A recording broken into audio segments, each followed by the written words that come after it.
You're watching Sky News, coming up to 11 o'clock in the UK, coming up to midnight in Auckland in New Zealand. There is the countdown.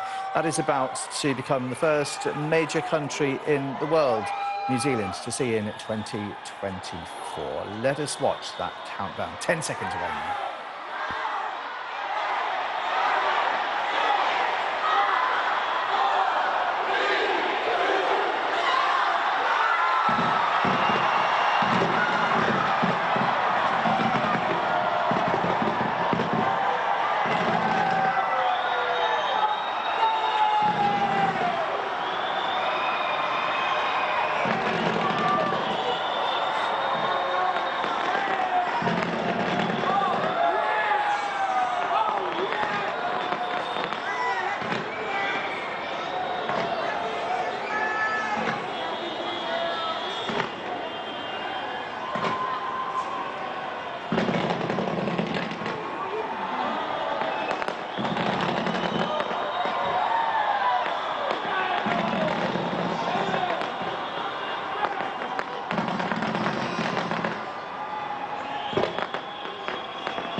Almost worried there, the pyrotechnics getting in the way of the technology, but what a colourful display there. Well, that's clearly the end of it, isn't it? That is the lovely scenes from Auckland as New Zealand is welcoming the first major country in the world to welcome in 2024, a feat of laser lights and fireworks there over Sky Tower and Auckland Harbour Bridge.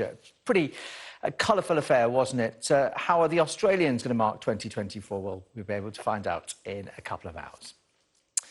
So here as the turn of the year approaches, politicians have been gearing up for a busy 2024 with a series of New Year messages. But despite setting an optimistic tone, they've also been reflecting on the global turmoil of the past 12 months. The Prime Minister, Rishi Sunak, says he is looking forward to a new year filled with pride and optimism. My New Year's resolution is to keep driving forward. In 6 days' time, we'll deliver a tax cut for 27 million people, worth on average £450. Inflation is set to fall further, cutting the cost of living for everyone. And we're not stopping there. From our incredible armed forces and NHS staff who take care of all of us, to our tech experts, scientists and innovators who are putting our economy at the global cutting edge, we should look forward full of pride and optimism for what we can do together to build a brighter future for everyone. The Labour leader, Sir Keir Starmer, took the opportunity to set out his party's position in what will almost certainly be an election year. We're confident we have a plan that can move our country forward, end the cost of living crisis, take back our streets, get the NHS back on its feet, cheaper energy bills for your home, more opportunities for your children. Well, still on the political theme, Boris Johnson's former chief aide, Dominic Cummings, has claimed Rishi Sunak asked him to agree to a secret deal to help him win the next election. The Prime Minister reportedly asked Mr Cummings for advice on how to stay in power when the country does go to the polls. Our political correspondent, Rob Powell, can tell us more. So this is a story first reported by the Sunday Times newspaper, but after it was published, Dominic Cummings posted online to confirm that, as far as he saw it anyway, the story was true. Now, what Dominic Cummings posted online was that he had 2 meetings with Rishi Sunak while Mr Sunak was Prime Minister. He said the first happened not long after Rishi Sunak entered number 10 last year, and then there was another in July this year. He says the offer, as he saw it anyway, from Rishi Sunak was the same at both of these meetings. He wanted Dominic Cummings, who of course worked for Boris Johnson, was a controversial advisor for Boris Johnson and ran the Brexit campaign. He says that Rishi Sunak wanted him to work secretly back in number 10, to work for Rishi Sunak to essentially run government more effectively and also win the next general election campaign. Now, a number 10 source has confirmed that these talks did take place, that there was contact between the two men, but says this was a broad discussion about politics and campaigning and that no job was offered. Now, in terms of the impact this could have, well, it could anger 2 different sets of MPs within the Tory party. There are those on the right of the party, closer to Boris Johnson, who for a long time have been suspicious about Rishi Sunak and the role he played in bringing Boris Johnson down. They may not be too happy seeing him talking to Boris Johnson's one-time advisor, but now, of course, nemesis. A close Johnson ally, Nadine Dorries, has already said that this backs up some allegations she put in a book called The Plot that she wrote recently. But also for more moderate Tory MPs, they really didn't like how Dominic Cummings ran things when he was in government in Downing Street. They saw him as quite unconservative, so they may question Rishi Sunak's judgment in reaching out to him.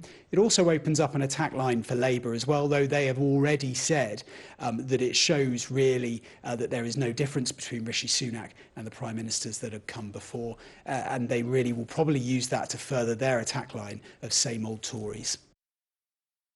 Rob Powell there at Westminster. Now, the US Navy says it has destroyed 3 Houthi small boats, in its words, attempting to board a container ship in the Red Sea. Houthis are the Yemeni rebels. Helicopters from nearby US warships responded to a distress call after being fired upon, sunk several vessels, we're told, in self-defence. This latest in a series of attacks on commercial ships since war broke out between Israel and Hamas in October.